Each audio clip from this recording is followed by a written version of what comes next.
Magandang araw mga kaibigan. Bigyan natin ng reaction, opinion itong post ang balita ngayon. 5 malalaking maleta na umano'y natanggap ni Soto, posibleng maungkat sa pagdinig ng Blue Ribbon. Posible muling mabuksan sa nalalapit na pagdinig Blue Ribbon Committee ang aligasyong napakaloob sa joint affidavit ng tinaguriang Brave 18 kung saan iniuugnay si Senate Minority Leader Tito Soto na umano'y pagtanggap ng 5 malalaking maleta.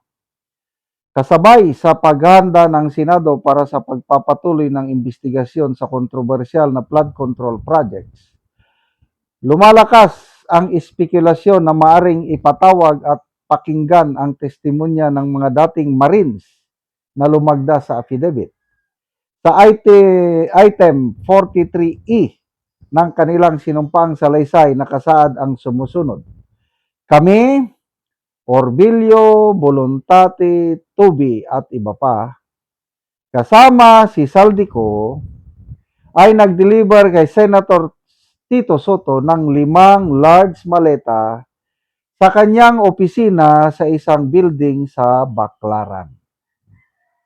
Ayon sa affidavit, bahagi umano ito ng mas malawak na operasyon ng paghahatid ng pera sa iba't ibang personalidad.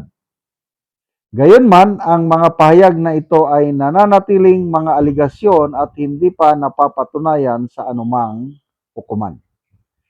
Matatanda ng agad na pinabulaanan ni Soto ang aligasyon noong una itong lumabas noong Pebrero. Sa isang pahayag na ibinahagi noon ni broadcaster Ramon Tulfo, ganito umano ang naging reaksyon ng senador. Mga PI, nagmura PI, baka hanapan pa ako ng misis ko kung saan yung pera, naghahalong kalamay ng mga bad word na naman. Iginiit din ni Soto noon na wala siyang nalalaman sa mga aligasyong nakasaad sa affidavit at wala siyang dahilan upang sagutin pa ang mga ito. Sa muling pagbubukas ng Blue Ribbon hearings, may mga nag-abang kung tatalakayin din ang affidavit ng Brave 18 at kung bibigyan ng pagkakataong tumistigo ang mga lumagda nito. Kung mangyari ito, maaring muling maungkat ang aligasyon tungkol sa umano'y 5 malalaking maleta. Sa ngayon, mahalagang tandaan na ang mga akusasyon ay nananatiling hindi pa napatunayan at wala pang pinal na desisyon mula sa anumang hukuman kaugnay ng mga ito. Gayunpaman, sa nalalapit na Blue Ribbon hearing, posible muling mapunta sa sentro ang diskusyon sa usaping ito. Okay, tama. Aligasyon lang mga ito, iba naman ang sa korte kasi sa korte, hard evidence, proof beyond reasonable doubt ang hanapin ng korte. Ito is more on court of public opinion. Tayong mga taong bayan na nag-aabang, tayo ang judges. Kung may katotohanan ba ang sinasabi ng Brave 18 Marines?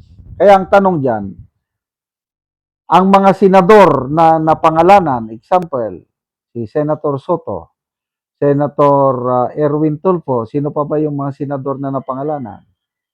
Mag-a-attend kaya sila sa hearing?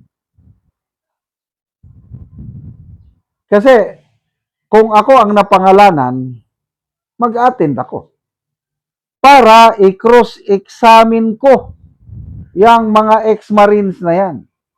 Kung malinis ang aking konsensya na wala akong natanggap, talagang ang una kong ginawa na, kung ako yan, sinampan ko sila ng kaso.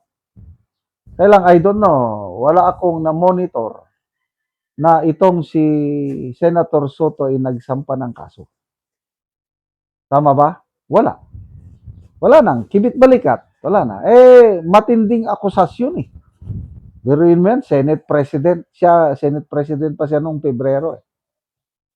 Kibit balikat, wala nang, kinalimutan. Kung ako, ulitin ko, sasampan ko yan ng kaso.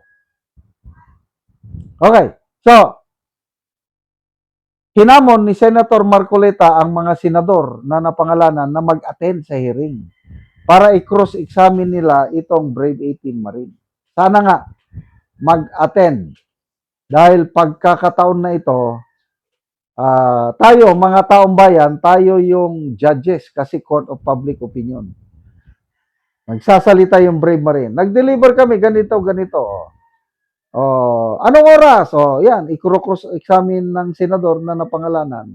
Then tayo, mga taong bayan, malalaman natin yung nagsisinungaling at nagsasabi ng totoo. Yan ang kagandahan ng harap-harapan sa hearing. Yung inaakusahan at yung nag-aakusa. Katulad din yan sa korte, sa trial, ang isang testigo matetest yung credibility niya pag i-cross-examine ng abogado ng kabilang panig. Kagaya ng kaibigan ko, yung sinasabi kong kwento na sinampahan ng kaso, kung ano-ano ang paratang, ang kapal yung folder, yung ebidensya laban sa kaibigan ko.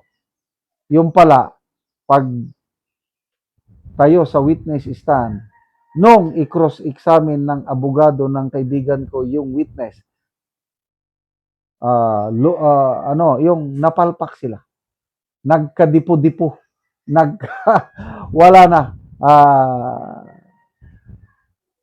Yung wala nang yung maisagot nila poros I'm not sure.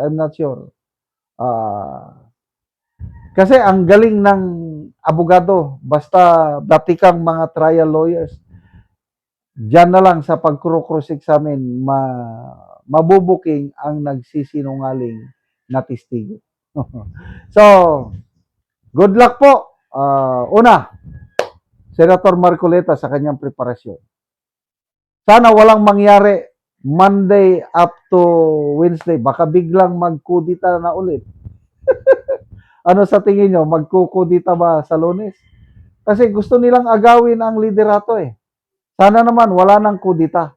Sana matuloy ang flood control hearing sa bagay na sa nakawang ito kasi karapatan nating taong bayan na malaman ang katotohanan. Salamat mga kaibigan sa inyong pagsubaybay sa channel na ito. Nakakatulong kayo ng malaki sa tribong Talandig ng Bukidnon dahil ang income natin sa channel na ito is pantulong po sa tribo. Namimigay tayo ng libreng yero at pako para makapagpatayo sila ng mas maayos na tirahan. Panoorin nyo ang video na ito. Mauna ni Mao siyang ko lang taga ni Giero. So mauna ni ang atop nilang kol nga tuluan na kaayo pag muulan. So silupin lang ang ilang atop silang balay.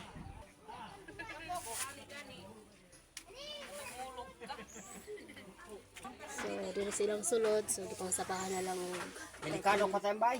kaya lusot na kaayo.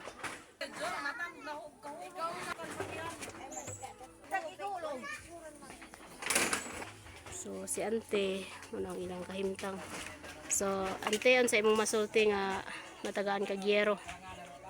Manalamat na gid ko kay natabangan ko kay among atop na matupan na gyud.